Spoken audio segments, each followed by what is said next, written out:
नमस्कार, मैं डॉक्टर कुसुम मित्तल आज आपको प्रसार शिक्षण विधियों का वर्गीकरण के बारे में बताऊंगी। प्रसार कार्य को अधिक प्रभावशाली बनाने के लिए या लोगों को शिक्षित करने के लिए, लोगों के एटीट्यूड में परिवर्तन के लिए लोगों को सिखाने की ज़रूरत होती है, उनको जागृत करने की ज़रूरत होती है। और अगर उनको सही तरीके से जागृत किया जाए तो वो किसी भी नई टेक्नोलॉजी को आसानी से अपना लेते हैं। अतः प्रसार शिक्षण विधियाँ इसी टेक्निक को या विधियाँ सिखाने के लिए लोगों को जो हमारी टेक्निक्स हैं उसको सिखाने में सरलता एवं सुगमता प्रदान करती है। प्रसार शिक्षा में संचार माध्यम तथा प्रसार शिक्षण विधियाँ एक औजार की तरह काम करती है, एक उपकरण की तरह काम करती है, जिसके अभाव में प्रसार कार्यकर्ता अच्छा कार्य नहीं कर सकता है। प्रसार कार्यकर्ता के लिए प्रसार शिक्षण विधियाँ बहुत ही आवश्यक होती है। जिस प्रकार से एक मैकेनिक के लिए कोई भी चीज़ सुधारने के लिए रेंच, पाना, पेचकस आदि की आवश्यकता होती है, उसी प्रकार प्रसार कार्यकर्ता के लिए प्रसार शिक्षण विधियाँ हैं या प्रसार शिक्षण के जो माध्यम हैं वो बहुत ही महत्वपूर्ण होते हैं। इसके अभाव में वो कोई भी कार्य नहीं कर सकता है। ग्रामीण लोग ज़्यादातर अशिक्षित होते हैं, उनको शिक्षा प्रदान करने के लिए, उन तक नई टेक्निक पहुंचाने के लिए और उनके व्यवहार में परिवर्तन लाने के लिए जो माध्यम हम यूज़ करते हैं उसे प्रसार शिक्षण विधियाँ कहते हैं।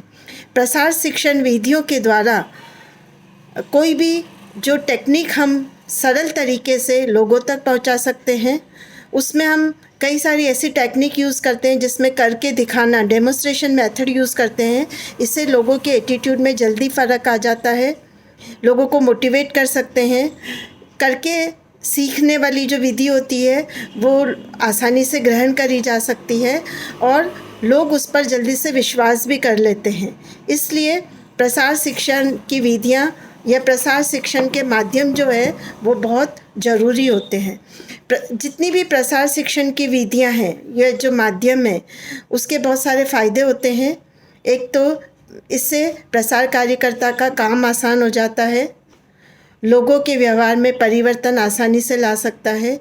किसी भी विधि के द्वारा कोई भी कठिन से कठिन बात को भी सरल तरीके से वो लोगों तक पहुंचा सकता है, जिससे कि लोग उसको आसानी से ग्रहण कर सके।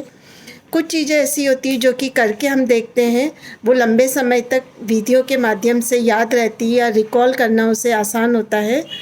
और इसमें लोग विधियों के द्वारा हम बहुत सारे व्यक्तियों को एक साथ संपर्क करके भी हम समय, शक्ति और धन का बचाव कर सकते हैं। तो प्रसार कार्यकर्ता जो भी है उसको हमेशा शिक्षण विधियों का ज्ञान होना चाहिए, उसे काम में लेना आना चाहिए और हर शिक्षण विधि हर व्यक्ति के लिए यूज़फुल नहीं होती है। जैसे जो अनपढ़ हैं उनके लिए मैगज़ीन या अखबार यूज़फुल नहीं होगा क्योंकि उन्हें पढ़ना नहीं आता है। तो हर जो शिक्षण की विधि है वो हर व्यक्ति के लिए, हर ग्रुप के लिए काम नहीं करती है। तो प्रसार कार्यकर्ता को ये पता होना चाहिए कि वो कौन से ग्रुप के लिए किस प्रकार की शिक्षण विधि या माध्यम काम में ले, जिससे कि जो वो बात कहना चाह रहा है वो बात आसानी से सरल तरीके से लोगों को सिखा सके और लोग उसकी बात को ग्रहण कर सके। तो इसके लिए बहुत सारी प्रसार शिक्षण विधियाँ अवेलेबल है, तो उनको हम वर्गीकृत करते हैं अलग अलग तरीके से। तो आज मैं आपको बता रही हूँ प्रसार शिक्षण की जो विधियाँ हैं उसका वर्गीकरण, कि कितने प्रकार की विधियाँ हैं और उनको हम कैसे कैसे यूज़ करते हैं। तो क्लासिफिकेशन जो है प्रसार शिक्षण की विधियों का उनके कई आधार हैं।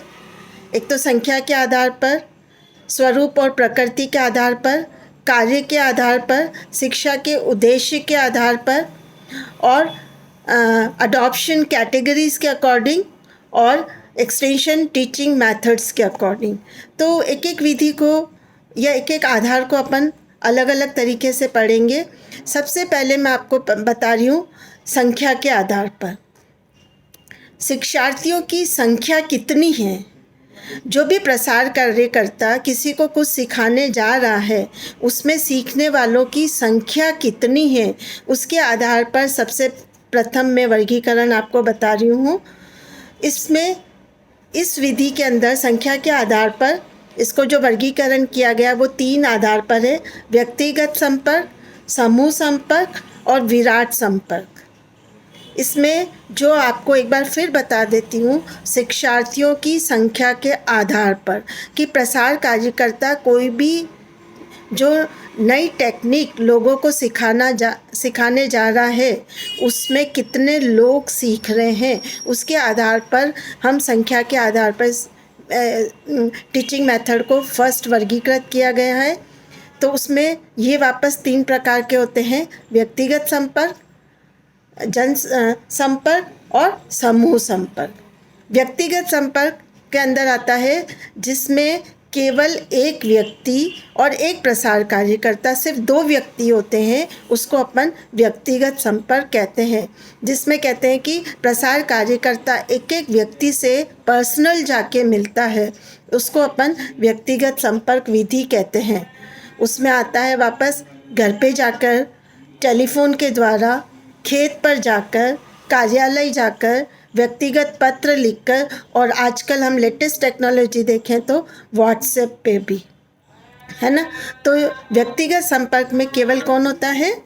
एक कार्यकर्ता और एक शिक्षार्थी, उसको अपन कहते हैं व्यक्तिगत संपर्क विधि।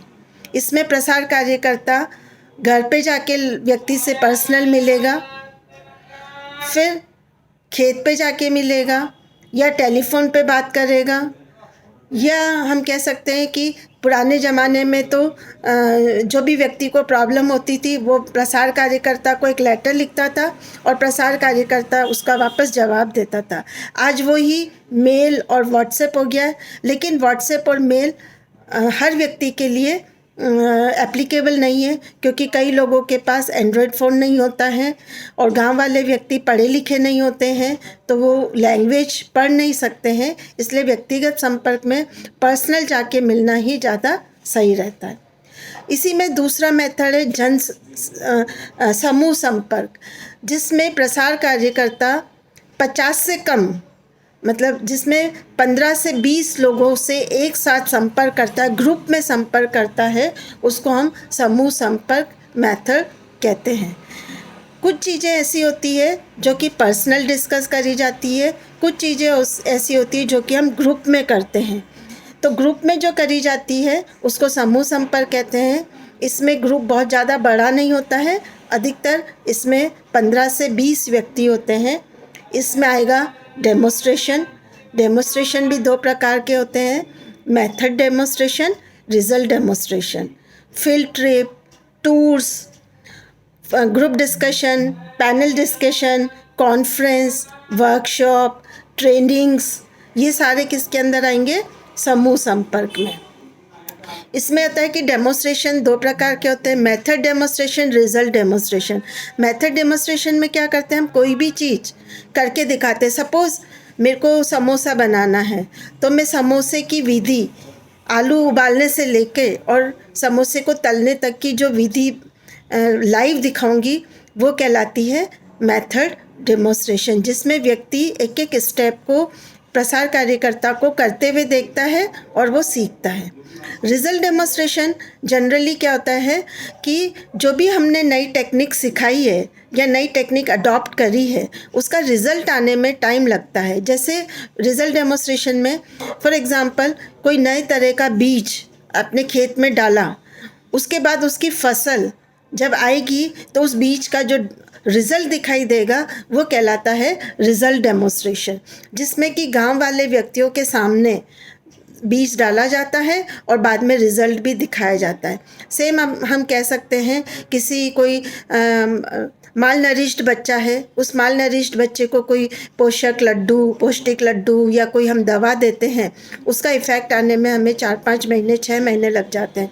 6 महीने बाद जब हम लोगों को दिखाएंगे कि देखिए आपने ये न्यूट्रिटिव डाइट ली या आपने ये दवाई ली, उसका ये इफ़ेक्ट हुआ, वो कहलाता है रिज़ल्ट डेमोस्ट्रेशन। तो रिज़ल्ट डेमोस्ट्रेशन भी ग्रुप में ही होता है। इसी तरह कॉन्फ्रेंसेस होती है, सेमिनार होते हैं, ग्रुप डिस्कशंस होते हैं। कहीं पे हम टूर जाते हैं तब भी हम ज़्यादा से ज़्यादा 40-50 लोग जाते हैं, इससे ज़्यादा नहीं जाते हैं। शैक्षणिक भ्रमण के लिए जाते हैं, जहाँ पर हम लोगों को कोई भी चीज़, जैसे फैक्ट्री दिखाइए, कोई डेयरी दिखाइए, जहाँ पर हम लोगों को लाइव चीज़ें दिखाते हैं। ये आते हैं समूह संपर्क में। फिर होता है मास कांटेक्ट या विराट जनसंपर्क, जिसमें एक साथ हजारों व्यक्ति को हम एक साथ एक ही टाइम में कांटेक्ट करते हैं। उसको मास कम्युनिकेशन, मास कांटेक्ट विधि कहते हैं। इसमें समय, शक्ति, धन तीनों की बचत होती है, क्योंकि एक साथ हम हजारों लाखों लोगों को एक साथ संपर्क कर सकते हैं। लेकिन इसमें फेस टू फेस कांटेक्ट नहीं होता है। इसमें हमें कोई पता नहीं होता है कि किस व्यक्ति ने देखा है, किस व्यक्ति ने नहीं देखा है। फीडबैक बहुत कम होता है। इसलिए ये विधि केवल अवेयरनेस डेवलप करने के लिए अच्छी है। इसके अंदर आएगा टीवी, न्यूज़पेपर, जो बड़ी बड़ी एग्जीबिशंस लगती है, या है ना बुलेटिन्स है, न्यूज़पेपर, कोई मैगज़ीन्स वगैरह है, फिल्म है, फिल्म शो है, कोई मेले हैं, या कोई आपने है ना किसी जगह पे इंटरनेट के द्वारा कोई चीज़ दिखाई है। तो ये सब जिसमें कि एक साथ बहुत सारे लोग एक साथ जुड़ जाते हैं, वो कहलाता है मास कांटेक्ट मेथड। मास कांटेक्ट मेथड अपने आप में अच्छा है, क्योंकि इसमें प्रसार कार्यकर्ता को बहुत ज़्यादा मेहनत नहीं करनी पड़ती है। लेकिन इसका एक ही ड्रॉबैक है कि एक साथ हजारों लाखों लोगों को संपर्क करते हैं, तो उसमें से कुछ लोग तो जेन्युइनली कोई चीज़ को अडॉप्ट करते हैं, कुछ नहीं करते हैं, और कुछ को पता होता है, कुछ को नहीं होता है। नेक्स्ट क्लास में पढ़ेंगे। Thank you.